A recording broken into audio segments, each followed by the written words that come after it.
Que tem o mesmo nome aqui na nossa mesa redonda, Conflitos Socioambientais na Zona Costeira do RN, o qual é coordenado pela nossa querida professora Marise Costa. E eu vou explicar rapidamente como vai funcionar o nosso momento.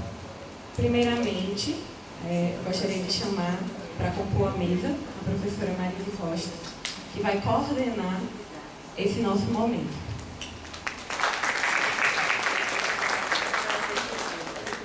E aí, como é que vai funcionar, né? A professora ela vai chamar à mesa os integrantes que farão o primeiro debate.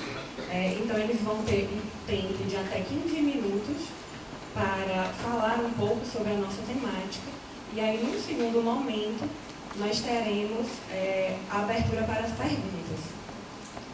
Pela questão da falta de microfones, elas deverão ser preferencialmente feitas escritas. Então, eu vou estar aqui do lado, prestando atenção na plateia, e vocês podem levantar a mão ou me chamar, olhar alguma coisa que eu vou até vocês e dou um papel e uma caneta, caso vocês não tenham, e depois eu recolho. Se alguém, por acaso, preferir fazer algum tipo de intervenção nesse segundo momento, a gente tem um tempo máximo de 1 minuto, pela questão do nosso tempo mesmo, que já está um pouco mais corrido, né? Mas é basicamente isso. Espero que vocês gostem. Obrigada, Wanda. Inicialmente, eu queria realmente agradecer a todos pela presença. É um momento muito importante para o nosso projeto, né? O nosso projeto vem há 2 anos e meio trabalhando com esse tema. E essa é a oportunidade da gente compartilhar um pouco os resultados do que a gente vem apurando até aqui. Então, eu queria agradecer bastante vocês que estão aqui. Queria agradecer os convidados que gentilmente se dispuseram a vir aqui para debater conosco, a SPU, o tema, e a ONG Oceânica, representando a Rede Manguemar também. Então, estou bastante grata a vocês por estarem aqui conosco. E, além de agradecer a plateia e os convidados, também aos representantes de órgãos, né, que vieram aqui. A OAB, representada, a SPU, através de outros funcionários, Movimento dos Pescadores, Fênix Empreendedorismo, que trabalha nessa área, o IBAMA, né, que também foi convidado e está aqui representado. A gente até reservou umas cadeirinhas para os órgãos aqui na frente, quem quiser vir para cá, a Camanor e a CTAES, que é uma consultoria em educação ambiental da Petrobras, não é isso? O pessoal que está aqui da CTAES. E queria, antes da gente começar, agradecer especialmente aos alunos do projeto. Sem eles, a gente não teria esse resultado para apresentar, sem eles, a gente não estaria aqui.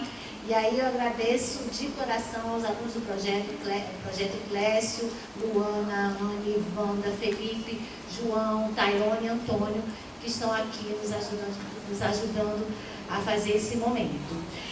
A nossa mesa ela tem como objetivo principal expor o cenário dos conflitos socioambientais na zona costeira do RN apurados pelo projeto. E aí, a partir dessa exposição dos conflitos socioambientais, a gente pretende fazer um diálogo, reflexões, né, e diálogos sobre fórmulas de enfrentamento desses conflitos, novas formas de discutir, de repensar como se tratar esses conflitos, né, a partir de ações concertadas entre órgãos ambientais e sociedade. O que a gente, diante do quadro que a gente vai apresentar, o que é possível fazer? Numa perspectiva mais sistêmica, numa perspectiva mais discutida com as organizações, com a sociedade e os órgãos que têm a competência para atuar do ponto de vista institucional. Então, essa mesa é super formal, eu gostaria até que a gente estivesse numa roda, mas, enfim, a formatação do auditório é essa, né? Não é redonda exatamente a mesa, mas a nossa discussão espero que seja uma discussão fluida, redonda. Espero que todo mundo que esteja aqui participe realmente da discussão, e por isso a gente não vai falar muito mais agora. Eu vou só convidar o doutor Rômulo Dr. Rômulo Silva Campos, que ele é superintendente da SPU, da Secretaria do Patrimônio da União, aqui no Rio Grande do Norte, está dando o prazer da sua presença para estar aqui conosco. A doutora Ana Marcelino Teixeira, que é uma colaboradora do projeto já desde o seu início. Ela é assessora técnica do IDEMA e é uma das pessoas que, do meu ponto de vista, tem maior conhecimento na questão da zona costeira, não só do Rio Grande do Norte, mas do Brasil. Inclusive, ela vai trazer dados e trazer informações com relação à questão da questão costeira, né, dos problemas da zona costeira no Brasil também, né, um pouco. Né, para a gente entender que esse contexto que a gente está trabalhando aqui não é único, né, não acontece só no Rio Grande do Norte. E chamar também a Joane Luiza Dantas Vieira, né, que é representante, presidente da ONG Oceânica e integrante da rede, integrante executiva da Rede Manguemar. E aí, antes de eu passar para os alunos, né, que vão explicar um pouquinho, mostrar o resultado do que a gente apurou até agora, eu queria só destacar 3 pontos que eu acho essenciais para a gente entender por que a gente está discutindo aqui esse tema, né? E aí, o que me motivou a propor esse projeto de pesquisa e ser aprovado junto à Corredoria de Pesquisa, e aí ele foi aprovado na Corredoria de Pesquisa, foi a minha ida ao primeiro Hermel, que é o encontro da Rede Manguemar, exatamente proposto para discutir a questão dos conflitos socioambientais na zona costeira do RN, e eu entendi que a gente, como universidade, a gente poderia colaborar na discussão que se deu lá no Hermel no ano de 2017. E aí eu fiquei pensando que, na verdade, a gente tem no Brasil, a partir da Constituição, a zona costeira é considerada patrimônio nacional, desde 88, né? Um dos biomas reconhecidos pela Constituição como patrimônio nacional.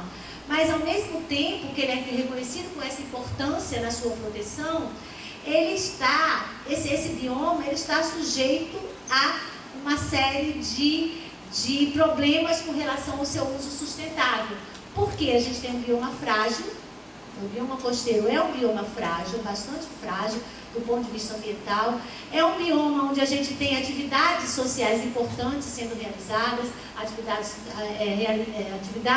de subsistência, atividades econômicas tradicionais, de pesca, maricultura, uma série de atividades que tem um conteúdo social, uma importância social no espaço em que ela se realiza, e ao mesmo tempo esse litoral ele está sujeito a uma série de pressões econômicas, né? Pressões das mais diversas, e a gente vai ver aqui as atividades que estão sendo realizadas no Rio Grande do Norte, bem impressionando o nosso litoral. É importante demais reconhecer a relevância de todas essas atividades econômicas, mas, como a gente sabe, elas têm que ser desenvolvidas de forma a preservar o ambiente onde elas se situam e a sociedade, né, as comunidades que estão ali também situadas historicamente há muito tempo. Então, não vou falar mais, eu acho que esse é o principal objetivo pelo qual a gente propôs esse projeto, que agora a gente tem primeiro resultado prático para a sociedade, que é a mesa redonda, e aí a gente espera, através do direito e de outras disciplinas também, de outras ciências, ver como a gente pode contribuir, né, dentro desse cenário dos conflitos socioambientais. Na zona costeira do RN são 400 quilômetros que a gente tem dentro dos 8.000 quilômetros da zona costeira do Brasil, e eu acho que a gente tem muito para fazer e espero que a gente possa fazer de uma forma discutida, dialogada, como a gente chama, concertada de concerto, né, que as várias pessoas, cada uma com a sua atuação, consegue consertar, né, oferecer à sociedade um concerto, uma coisa bonita, uma coisa harmônica. Então, eu vou passar para os alunos que vão apresentar, cadê Tayone e João, vão apresentar aqui os resultados. da nossa pesquisa até agora. Uma observação é que a pesquisa está praticamente finalizada, faltando apenas os resultados finais do Ministério Público Federal, que quando eles enviaram não deu para a gente trabalhar os dados específicos por conta do tempo. Mas como a gente já tinha outras informações do Ministério Público Federal, a gente entende que talvez 90% dos resultados já estão aqui. Tá? Então, é só essa observação inicial. Então, Tainone com a palavra. Bom dia, obrigado a todos por virem, obrigado aos convidados. O projeto de pesquisa vai dar início à apresentação dos resultados. Como a professora já falou, e é necessário reiterar, são 2 anos de pesquisa, 2 anos de trabalho, e com previsão de 1 ano a mais para que sejam alcançados todos os objetivos elencados nas primeiras semanas de início de projeto.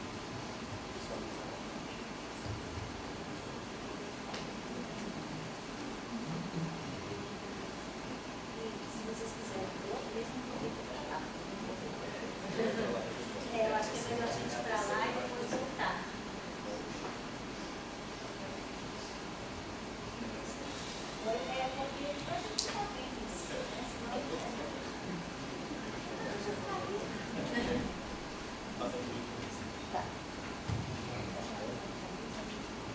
Então, como já foi dito pela nossa colega de projeto, Wanda, o projeto de pesquisa ele leva o mesmo nome do evento, da mesa redonda.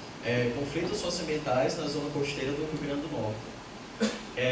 Nós temos, como objetivo geral desse projeto de pesquisa, elencado desde a primeira semana da atuação do projeto, pesquisar quais são os principais conflitos socioambientais existentes na zona costeira do RN. Como a professora já falou, mais de 400 quilômetros de costa. Só que, por ser um projeto de pesquisa, por haver a necessidade de aplicabilidade real, nós precisávamos fazer um corte num lapso temporal em que fosse possível elencar os conflitos somente naquele período em específico. A gente não poderia pegar muito antes, porque senão o projeto seria muito grande, os resultados seriam muito grandes, muito extensos, e ele também não poderia ser algo muito contínuo, porque nós precisamos de um fim. Então, o lapso temporal encontra-se no interregno entre os anos de 2007 e 2017, e além disso, também como objetivo geral, nós temos que buscar como o direito pode contribuir no caminho de seu enfrentamento e busca de soluções concertadas sobre o viés da sustentabilidade, como a professora já havia dito. Qual é a zona costeira? Quando falamos de zona costeira do projeto de pesquisa, do que se trata? Nós estamos falando desses pontos específicos, desses municípios coloridos que nós vemos no mapa do Rio Grande do Norte. Todos esses municípios e a zona costeira compreendida no Rio Grande do Norte em relação ao projeto de pesquisa, isso vai ser abordado melhor pelo colega João Vitor mais para frente, quando a gente for mostrar para vocês os resultados no mapa. Enquanto objetivos específicos, nós temos produzir um diagnóstico sobre os conflitos socioambientais, revelar esses conflitos em órgãos ambientais do RN, elencar grupos e organizações sociais envolvidos, pesquisar ações judiciais acerca do tema, produzir um mapa baseado no diagnóstico e, por fim, propor novas formas de enfrentamento e soluções concertadas. Como a professora já havia dito, que no fim das contas esse é o nosso objetivo principal, que é inclusive o mais difícil de ser alcançado, por isso ele é elencado por último, porque nós precisamos passar por todos esses tópicos até alcançar o nosso objetivo específico final. O nosso primeiro objetivo, como já está falado, como já está citado ali em cima, é produzir um diagnóstico sobre os conflitos socioambientais. Mas quando falamos sobre conflitos socioambientais, ser disso que é possível ver diversas divergências doutrinárias, jurisprudenciais acerca do conceito específico de conflitos socioambientais. Então, antes de tratar sobre conflitos socioambientais, foi necessário buscar um conceito geral para o projeto, um conceito específico para o projeto, para que não houvesse divergência na hora das pesquisas, na hora das análises. Então, o conceito, depois de muita análise doutrinária, o projeto chegou a essa conclusão, que o conceito de conflitos socioambientais é o confronto de interesses distintos entre atores sociais, tendo como objeto de disputa os recursos naturais no que se refere à multiplicidade de percepções do seu uso e gestão, sempre ocasionando impactos diretos ou indiretos nas esferas ambiental, social e ou econômica. Esse é o conceito utilizado pelo projeto desde outubro de 2017, que foi quando, depois de muita discussão, nós chegamos a essa conclusão. Houve, inclusive, na formulação desse conceito, várias discussões acerca de termos específicos, como os recursos naturais ou atores sociais, que foram bastante importantes para que a gente chegasse no resultado que nós temos hoje, que é de saber filtrar quais são todos os cenários, todos os contextos achados em ações jurisprudenciais e em pesquisas bibliográficas, para saber exatamente o que o projeto iria trabalhar ao longo desses anos de atuação. Para saber onde é que o projeto está hoje, nós precisamos saber qual foi o seu caminho, o caminho traçado até os dias atuais. As atividades desenvolvidas, como já foi falado, o projeto teve início em julho de 2017. A primeira atividade desenvolvida foi a pesquisa bibliográfica e a produção do conceito. Foi esse conceito que eu acabei de citar para vocês, ele foi desenvolvido nesse período aqui. Depois de outubro de 2017, que foi quando nós chegamos à conclusão de que o conceito seria aquele, de outubro a dezembro de 2017, nós iniciamos a pesquisa bibliográfica sobre os conflitos em si no RN. Ou seja, nós buscamos um aparato doutrinário, um aparato bibliográfico, seja em trabalhos de conclusão de curso, dissertação, teses de doutorados, até artigos publicados em revistas e notícias, inclusive, para chegar à conclusão dessa busca de pesquisa bibliográfica sobre os conflitos do RN. Ou seja, quem são essas pessoas que não estão na esfera do judiciário que estão discutindo sobre esses conflitos? Precisamos saber e precisamos filtrar. Nesse primeiro momento de pesquisa dos conflitos, nós já achamos diversos conflitos. Só que, obviamente, precisávamos dar continuidade à nossa pesquisa, não só presos na seara acadêmica. Então fomos para o judiciário. De fevereiro a dezembro de 2018, nós iniciamos a pesquisa jurisprudencial sobre os conflitos no RN. Essa pesquisa jurisprudencial vai ser abordada um pouco mais para frente pelo colega João Vitor, mas é interessante que seja definido dois pontos. Houve a pesquisa bibliográfica, aquela na academia, nos textos acadêmicos e doutrina, e houve também a pesquisa jurisprudencial, onde nós nos utilizamos de todo o aparato do judiciário, de sites e pesquisas físicas mesmo, e ajuda dos órgãos que inclusive estão presentes aqui. Nos anos de 2018 e 2019, um ponto bastante importante do projeto foi a realização de reuniões, que inclusive ainda estão sendo realizadas. Esse momento, inclusive, ele pode ser contado como uma dessas reuniões, com órgãos e instituições que atuam na área, porque, obviamente, somente através das pesquisas nós não podemos chegar a resultados práticos. E quem melhor do que os órgãos e as instituições que atuam diretamente nessa área para trazerem essas informações bastante relevantes para o projeto. E aí também, entre 2018 e 2019, houve e está havendo a produção da tabela e do mapa do projeto, que é justamente esse resultado principal e de aplicabilidade do projeto para a sociedade, que é poder diagnosticar quais são esses conflitos, informar onde é que eles estão presentes e aí sim, posterior, alcançar o nosso objetivo final específico, que é propor novas formas de enfrentamento desses conflitos. Nós temos como contatos externos esses órgãos e instituições que, inclusive, vários deles estão presentes aqui. O IDEMA, que nos auxiliou e está nos auxiliando, o MPF, o Ministério Público do RN, a Defensoria Pública do Estado, a Rede Manguemar, a Procuradoria-Geral do Estado e o Motirum, que se fez presente principalmente pela atuação do Escritório Popular, aqui da UFRN.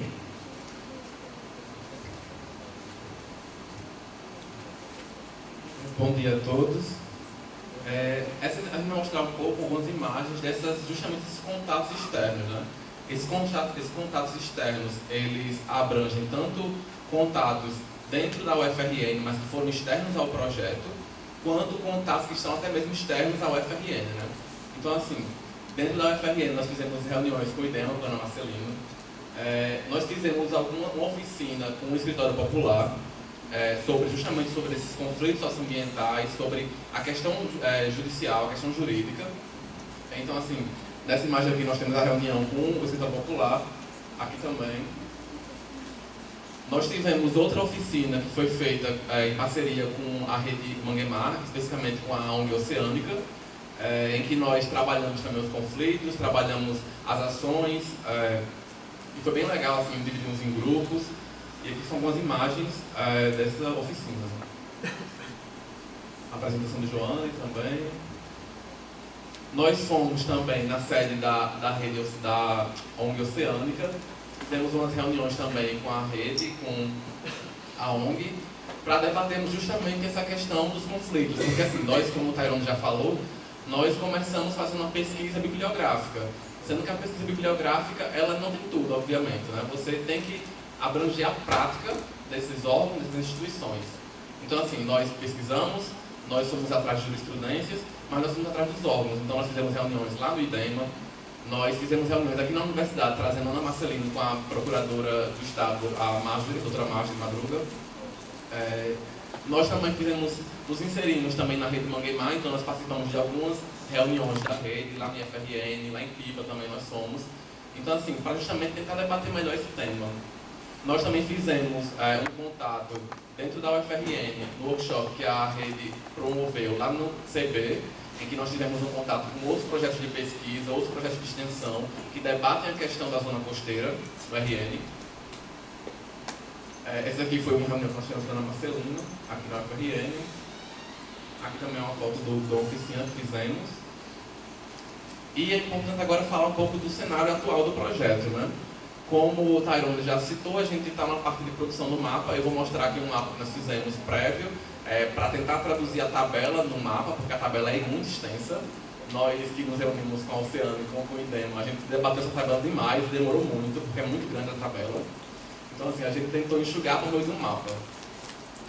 Como a professora já falou, nós não colocamos ainda alguns dados do MPF, que vão ser chegados recentemente no projeto. E agora a gente está numa fase de busca justamente dessas soluções de conflitos, né? Então, como a gente pode propor algumas soluções de conflitos para os tipos de conflitos que definimos na zona costeira. A metodologia para compreender essa tabela, como o Tairone já falou, vai a pesquisa bibliográfica, a jurisprudência e o contato com as instituições. Nós fizemos uma pesquisa tanto no Tribunal de Justiça do RN, tanto na Justiça Federal do RN. A doutora Marjorie, ela trouxe também algumas ações que a PGE esteve atuando diretamente, o MPF também enviou algumas, e fizemos uma análise em grupo, né, dos principais conflitos, porque assim, existem conflitos que são muito específicos de alguns municípios e que a gente tentou elencar os principais. Então assim, a gente fez uma análise em grupo, a partir daquela definição de conflito apresentada por Tairone, e a partir daí a gente foi selecionando os conflitos e colocando numa tabela. E nós, então, a partir dessa análise, a gente conseguiu distribuir esses conflitos em alguns grupos. Esses são os principais grupos. Os conflitos que envolvem atividade eólica, agricultura, pesca, atividade industrial, seja indústria têxtil, indústria de bebidas, alguns casos específicos que tivemos aqui na RN. Atividade de turismo, que engloba passeios turísticos, imobiliário turístico, lazer, turismo náutico, esportes náuticos, tudo está nessa parte de turismo. Nós temos também atividade de comércio, tanto formal quanto informal. Nós tivemos também alguns conflitos relacionados à produção e beneficiamento da cana-de-açúcar. Nós tivemos também alguns conflitos relacionados à atividade salineira. Tivemos alguns conflitos com a atividade petrolífera, ocupações irregulares em áreas protegidas, atividade de caçanicultura, atividade de piscicultura, atividade de construção civil e atividade de produção de lenha. Certo? E essa aqui é uma parte da tabela. Como vocês podem perceber, nessa primeira coluna, nós temos o conflito em si. O conflito, como a Tairone já falou, é justamente o confronto de interesses distintos, né? Então, assim, nós temos esse confronto aqui, por exemplo, na atividade eólica. a atividade eólica ela tem um interesse que se contrapõe à atividade da pesca tradicional, por exemplo. Então, assim, esse é um conflito. E o que demonstra que há esse conflito? Aí nós criamos essa coluna que são os indicadores. Então, por exemplo, uma indicação de que há esse conflito aqui é a obstrução de áreas de acesso ao mar que a atividade eólica ela ocasiona. Então, assim, nós estamos fazendo a definição dos conflitos a partir também dos indicadores. O que é que indica esse conflito? Nós colocamos aqui os municípios que nós conseguimos abranger esses conflitos aqui. Nós colocamos aqui também as referências bibliográficas, que nós, no final da tabela, nós colocamos a referência toda completa. Nós colocamos aqui na seguinte coluna as referências institucionais. Aí nós temos aí as jurisprudências, nós temos aí as entrevistas com os órgãos, os documentos enviados pelos órgãos. Nós temos tudo aí nessa parte da tabela. Aqui é outro exemplo de outra atividade que nós tivemos na tabela, que foi a questão da atividade industrial lá em cima e a atividade de turismo. Aí vocês podem perceber que todos os indicadores é mais uma amostra da tabela, certo? Aí a gente fez um mapa bem simples só para auxiliar na compreensão. Como corre muito risco de você fazer um mapa muito poluído, até pela questão de conflitos serem muitos, então a gente fez o seguinte, a gente procurou dividir esses mapas nas micro-regiões do RN. As micro-regiões que englobam municípios na zona costeira, a gente foi separando em vários mapas, certo? Então, assim, esse primeiro mapa aqui, esses aqui são os principais conflitos. Obviamente que existem mais conflitos, né? Mas são os principais. Essa aqui é a micro-região de Mossoró. Então, nós podemos perceber aqui ó, que nós temos conflitos que englobam atividade de construção civil, nós temos conflitos que englobam atividade salineira, atividade eólica. Então, assim, é um exemplo aqui, aqui no caso, nós temos muitos conflitos com a construção civil. Né?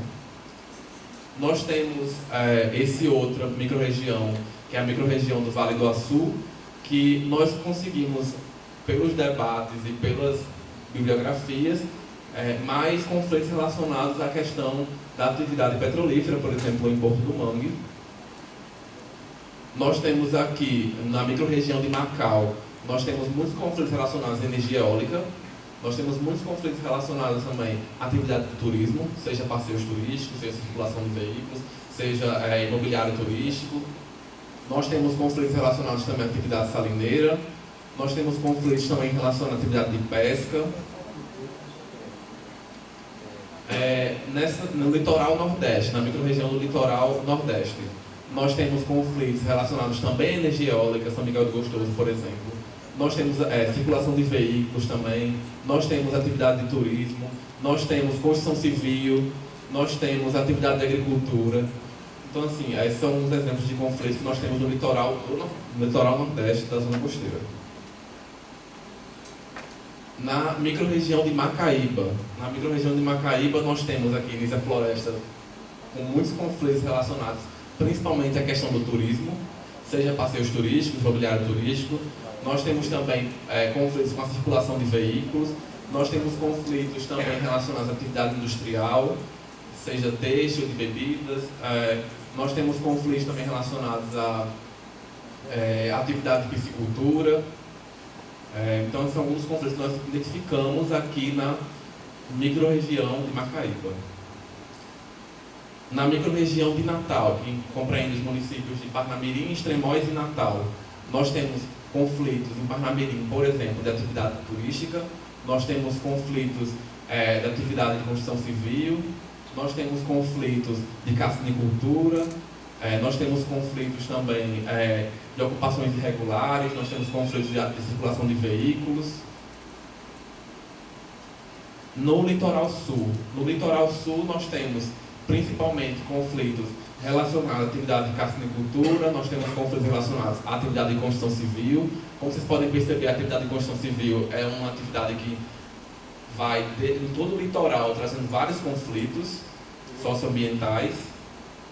Nós temos conflitos também relacionados à atividade de pesca, nós temos conflitos de ocupações regulares, nós temos conflitos de carcinicultura, né? Então, assim, basicamente, assim, esse é o panorama, e que a partir desse panorama a gente quer justamente trazer essa reflexão, esse debate com os outros órgãos, né? Seja com a rede Manguemar, representada aqui pela Oceânica, seja pelo IDEMA, representado por Ana Marcelina, ou pela STU, pelo Dr. Rômulo. Então, assim, é basicamente isso, esse panorama dos principais conflitos que nós identificamos no projeto até agora. Muito obrigada, João e Tairone. Acho que vocês conseguiram dar uma visão geral, né, sobre o conteúdo do nosso trabalho até o momento. E aí eu ia chamar agora, para a gente continuar sentadinha ali, a doutora Ana Marcelino, que tem uma apresentação, né, para nos fazer, e a gente continua ali olhando e aprendendo, né, a partir das suas informações, tá certo?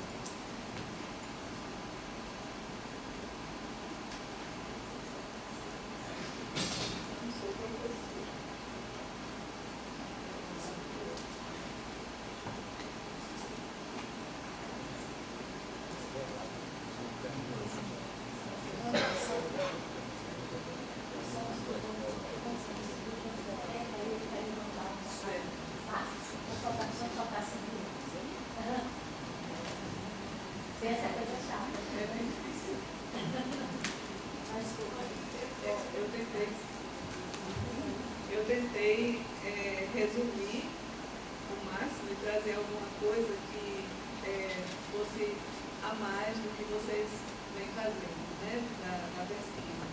Porque a zona costeira, ela é uma riqueza tão grande de conflitos e de problemas que eu costumo dizer que eu não sei por que eu fui entrar nessa zona. Porque é literalmente uma zona. Então, pelo tempo que eu venho trabalhando nela, não somente no Estado, mas também fazendo parte de fóruns nacionais, então a gente tem muita coisa para falar e aí fica difícil até fazer uma seleção. Mas eu tentei fazer a seleção.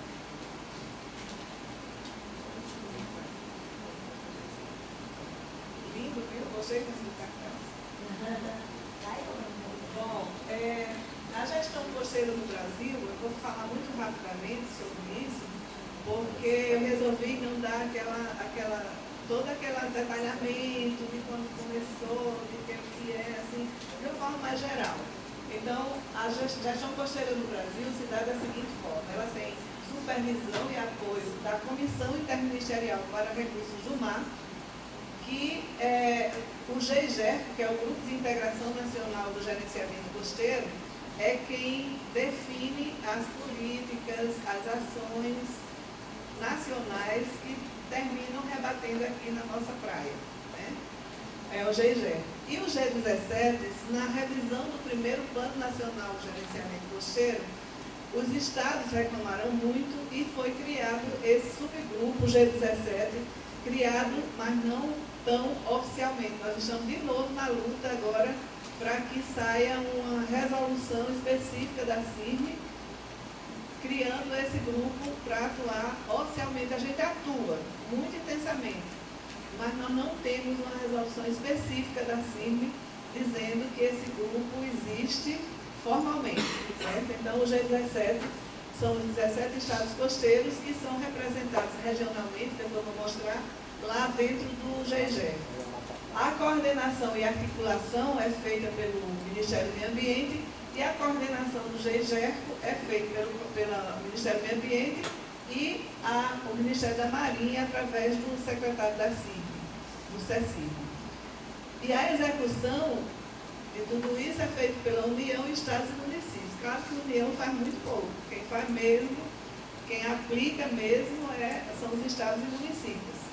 Então, você tem uma costa tão imensa como a nossa, com tantos municípios e tantos estados, é muito difícil essa política que está em implantação desde 88, a gente às vezes olha assim e não vê muito o resultado, porque é muito ampla e as coisas acontecem localmente. E às vezes localmente as pessoas não têm nem noção de que existe algo bem maior sendo pensado e que rebate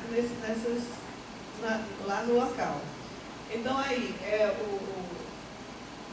trimestralmente acontecem as reuniões do GIGER e nós, do G17, também temos nesse último plano de ação federal para a zona costeira, o G17 apresentou ações, porque geralmente quem apresentava ações para o plano de ação eram os ministérios e as academias.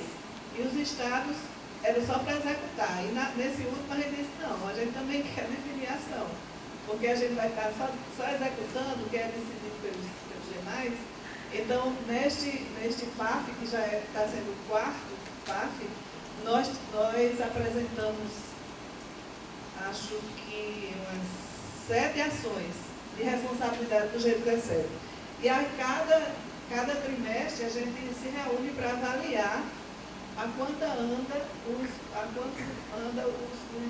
as ações do PAF. Então, geralmente ficava todo mundo muito esperando pelo Ministério do Meio Ambiente, e agora, a partir dos planos de ação federal, todas as instituições, todos os ministérios têm tarefa e presta conta, inclusive nós. Para nós é o mais difícil, porque nós somos 17 estados espalhados no litoral imenso, e temos que estar conversando e vendo o que está sendo feito, como é que está sendo feito. Adotamos videoconferência, porque não tem quem tenha condição de ficar se reunindo sempre para poder fazer o acompanhamento das ações do PAF e discutir também os nossos interesses. Porque a gente, além do PAF, a gente tem, cada estado tem a sua peculiaridade e faz as suas ações, as suas próprias ações, tem os seus próprios planos, tem o seu próprio plano estadual de gerenciamento costeiro, tem os outros instrumentos que a gente usa. Então, o Brasil está assim dividido. São 17 estados, dividido por região, que foi o que nós conseguimos, foi ter um representante titular e um suplente no GEGERCO por região, né, porque não tinha como ter dentro do GEGERCO 17 estados, são muitos ministérios, então foi um acordo que foi feito, então nós temos 3 titulares e 3 suplentes, fazendo parte do grupo de integração. E, atualmente, uma das ações que a gente está fazendo é revisando o número de municípios, porque quem define o número de municípios costeiros é o IBGE. Só que a gente disse, não, o IBGE não vai definir, a gente precisa dizer para nós o que é um município costeiro. Porque tem o decreto 5.300 que diz quais são os critérios. Mas alguns deles, a gente não achava que não tinha como ser. Um município está a 50 quilômetros da linha de costa, que pode ter alguma ação, algum impacto na praia, na linha de costa. Então, quer dizer, para a gente, quem está fazendo, é muito difícil. A gente não dá conta nem dos que estão ali na beirinha da praia. Então, nós resolvemos fazer essa ação, estamos revisando o número de municípios costeiros, que chegou a 400 e tantos. Então, agora, nós fizemos os municípios diretamente defrontantes com o mar. Esses 325 são os defrontantes com o mar. Mas estamos começando a trabalhar com os estuários lagunares. Esse número vai aumentar. E a outra coisa também que nos levou a isso é que o IBGE tem um número de município, o Ministério do Meio Ambiente tem um número de município, a SPU tem um número de município, e aí a gente começou a trabalhar para ver se uniformiza. Então, por que optamos primeiro com os defrontantes com o mar? Porque é diretamente de interesse da SPU, que trabalha com as áreas da União, que são as áreas ali lindeiras com o mar, né? A ordem. Então, nós estamos nessa ação aí, daqui até o final do ano a gente termina de fazer todos, de definir quais são os municípios de acordo com os critérios que o G17 decidiu que seriam os mais viáveis. Agora tem um decreto, aí depois a gente vai ver como é que vai fazer com a norma. Bom, esse mapa já foi apresentado, era somente para dizer, né, que o estado, a gente tem 33 municípios costeiros, que de acordo com os critérios do PNGC, 7 estuários, os principais, 16 municípios no litoral norte e 17 no litoral oriental. Então, mas defrontantes com o mar não são 33, são 29 somente. Certo? Então, isso em todos os estados está sendo revisto. E aí tem estado como São Paulo, que tem uma área lá, uma zona imensa, que é lá dentro. E eles têm uma imensa município que estão lutando para ficar trabalhando realmente com municípios que são mais próximos do mar. Então, a busca pela solução dos conflitos de interesse deve permear todo e qualquer processo que tenha como objetivo a gestão costeira. Aí é o grande desafio, porque conflito é só o que tem, interesses diversos é só o que existe. Então, fazer gestão costeira é encarar essa situação e tentar fazer que haja essa conversa, esses concertos, né, para que ela realmente aconteça. E isso é muito complicado, é muito difícil, até porque envolve vários níveis de governo, envolve a sociedade civil, e cada um tem o seu interesse diferenciado. E é muito difícil você implantar uma política, apesar da ideia ser maravilhosa, né, que vai de baixo para cima, de cima para baixo, verticalmente, mas também horizontalmente, porque nós sabemos como é complicado isso. Até a nossa formação é feita em caixinha. Então a gente não conversa nem aqui dentro da universidade, às vezes, desenvolvendo um trabalho que tem a ver com outro setor. Imagine na prática fazendo gestão. É muito complicado, mas é um desafio.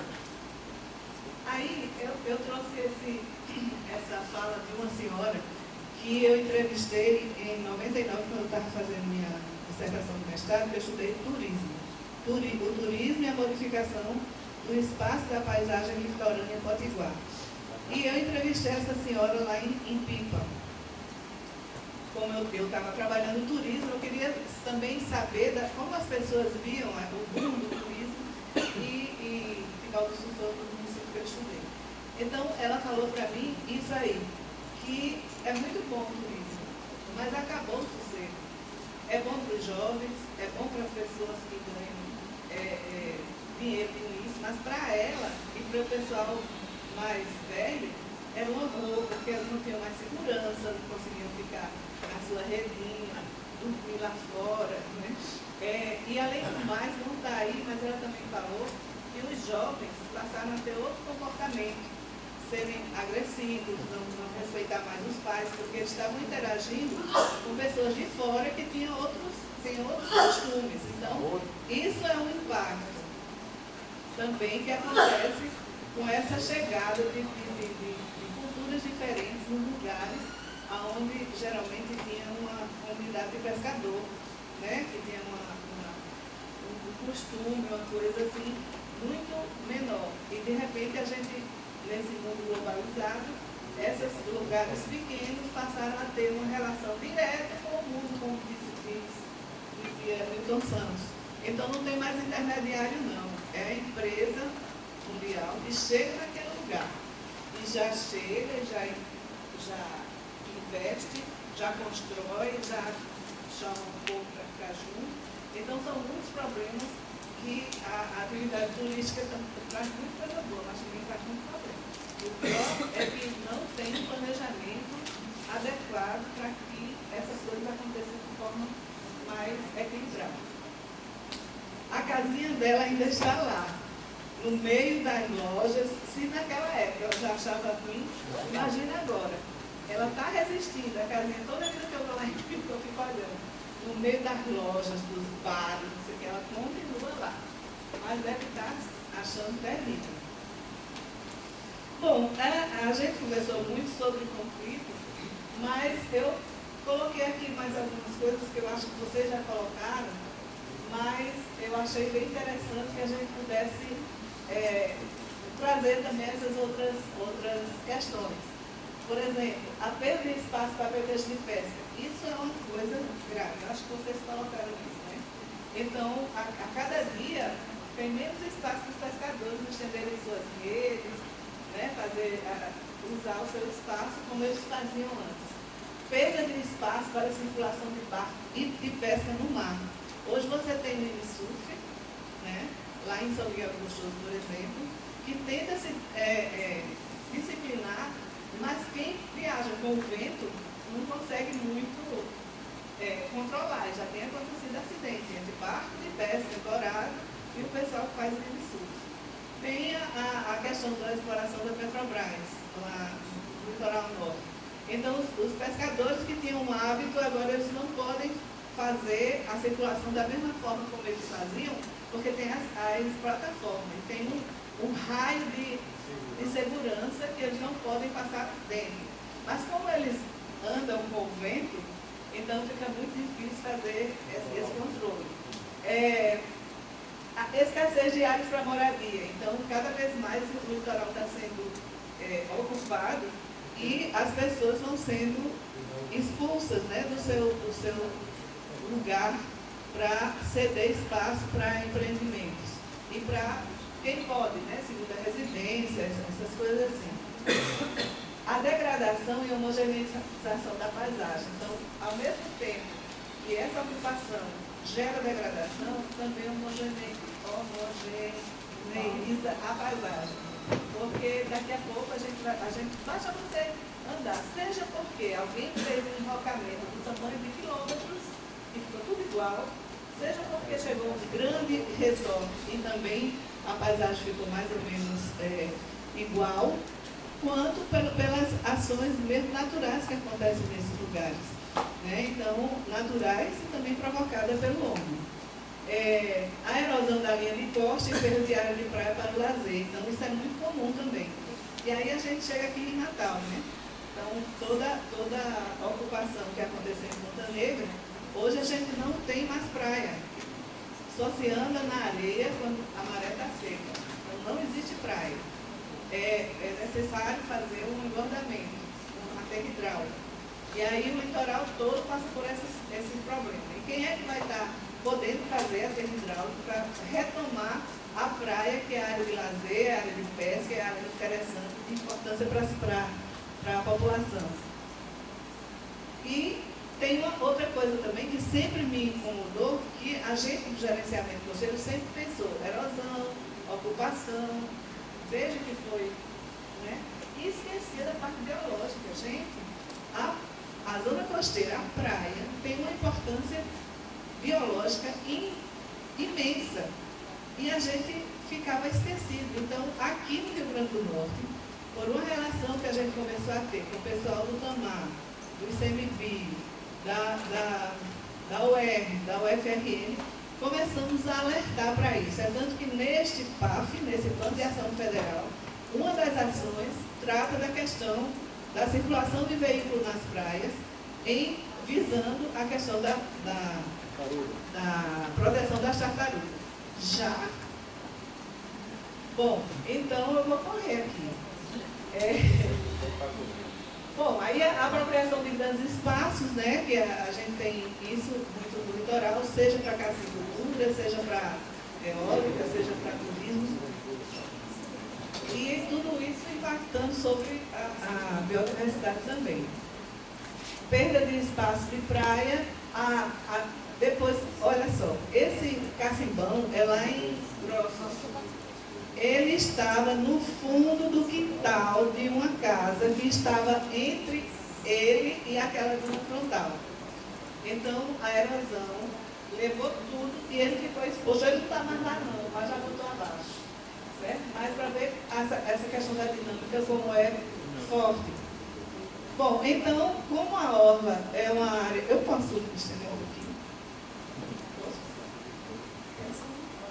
Então, como a orla é uma área da zona costeira que sofre mais pressão, então, com o decreto 5.300 de 2004, que regulamentou a lei de gerenciamento costeiro de 88, entrou esse instrumento, que é o Plano de Gestão Integrado da Orla Marítima.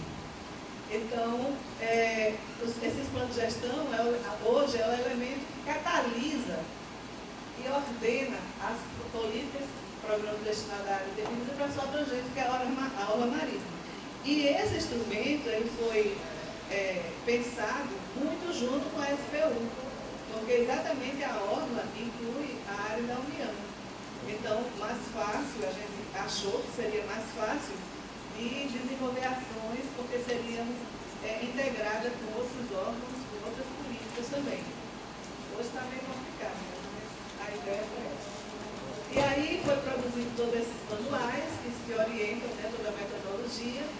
É um trabalho que é feito participativamente, né? Isso é um jogo que eu gostaria muito de fazer com seus alunos um dia. É o jogo da orla, né, que você discute os conflitos, como é feita a mediação, a gestão participativa, como acontece, e faz o planejamento integrado e leva a decisões políticas. Então, aqui é só uma demonstração das várias figuras que existem na orla e que precisam estar participando, todo mundo, né? Então, tem desde a senhorinha que vende pastel na praia, a todo mundo. E os usos? Os usos da orla, você tem vários, mas aqui eu trouxe como destaque a questão da biodiversidade, né? Principalmente das tartarugas e hoje das aves vinícolas, que eu fui apresentada a elas há pouco tempo. Então, tem o pan-corais, pan-aves migratórias, e aí eu fui convidada a participar do pan-aves vinícolas. As aves vinícolas, essas maçaricos na praia, eles são aves migratórias. Vêm lá do Polo Norte. Chegam aqui e precisam da praia para se alimentar. Então, não é só a tartaruga. As aves migratórias também se alimentam nessas áreas, em torno de lagoa, em estuário, né, nessas áreas onde tem caficultura, onde tem salina. Quem passa perto de salina sempre vê uns tipos, são as aves migratórias. E o planejamento de gestão integrada da orla marítima, ele é feito participativamente, e aí foi em Galinhos, então as pessoas passam a se relacionar melhor, vem trabalhando com mapa, com imagem, depois vai para campo, volta de novo. Então é um trabalho assim, muito gratificante de fazer, porque a gente sabe que as pessoas passam a ver o seu espaço de outra forma. Eles veem na escala de 1 para 1, mas aí eles vão aprendendo a ver no mapa e se situar no mapa, ou na imagem. Aqui também em São Miguel do Gostoso, aqui com a doutora Clarisier, que é procuradora federal, uma ação lá no planejamento. São Miguel do Gostoso, aí também vai de barco, vai de qualquer jeito. Aí Macau. E esses verdinhos são os municípios que já instituíram seus comitês gestores. Mas com a última mudança de governo municipal, basicamente está tudo parado. A gente está de novo começando a incentivar. Olha depois da eleição. Então, assim, é uma luta constante. Aqui é Bahia Formosa, só vem para mostrar como essa área é dinâmica, e está aí o mar e aquelas rochas aparecendo. Tem época do ano que o mar encosta nas casas e isso aí fica totalmente coberto, e o pessoal passando maior aperto aí. Natal, Galinhos, um município muito complexo, muito ambientalmente frágil, e que a gente está propondo ao município que o plano diretor que eles estão fazendo agora inclua as ações para a orla marítima. E também seria um piloto para o GIGER, porque a gente já chegou à conclusão que plano de gestão integrada da orla marítima, só no acordo não funciona. Os prefeitos querem, depois vão embora, o outro que chega diz que não quer mais, aí desmancha o comitê, é uma eterna luta. Então, se tiver uma norma municipal, pode ser que isso funcione. Bom, depois de um tempo, depois que a gente começou a conhecer sobre a questão das tartarugas, a gente começou uma ação, né, no sentido de proteger as tartarugas. Fizemos um grande trabalho com várias instituições, inclusive com a Oceânica. A gente fez uma norma para orientar o licenciamento ambiental em áreas próximas às praias, no sentido de proteger as tartarugas e as áreas de reprodução. Isso foi um trabalho muito gratificante de se fazer, e todos esses municípios têm ação de organizações não governamentais ou de universidades, né, no sentido de trabalhar a questão das tartarugas. E aqui foram nossos parceiros nesse trabalho que a gente já apresentou no Ecoger, no ano passado, e o pessoal ficou muito animado, porque nós dependemos do ICMBio dar um parecer para poder você liberar uma licença, se for próximo de área onde tem tartaruga. Aí vai para lá, passa 4 meses para poder eles responderem. Então, como eles participaram também, a gente vai ter essa agilidade no sentido da gente mesmo fazer as nossas análises com a norma estadual. Bom, para a gente fazer gestão costeira, a gente tem que ter articulação e com a sociedade civil e todos os níveis de governo, todos os setores. Eu nem vou mostrar isso aí mais, porque aí é um exemplo de como se deu um processo natural que depois se tornou antrópico lá na foz do Rio Punaú, com a simples construção de um hotel aqui. Certo? Então, foi feita uma paredezinha aqui, então isso aqui enlouqueceu e hoje nós temos uma situação totalmente diferente, com prejuízo para o pessoal da pesca de Rio do Fogo, que usava essa área aí para ancorar os barcos, e a situação está bem diferente e uma dinâmica muito grande, que muda todos os dias. Casas já caíram, que era um loteamento que era lá atrás, o mar avançou. Bom, então é isso. Os órgãos ambientais não podem ser vistos e tratados como apenas mais um setor administrativo, mas como um elemento de articulação e coordenação intersetorial e com a sociedade em geral, cujas ações perpassam diferentes políticas públicas.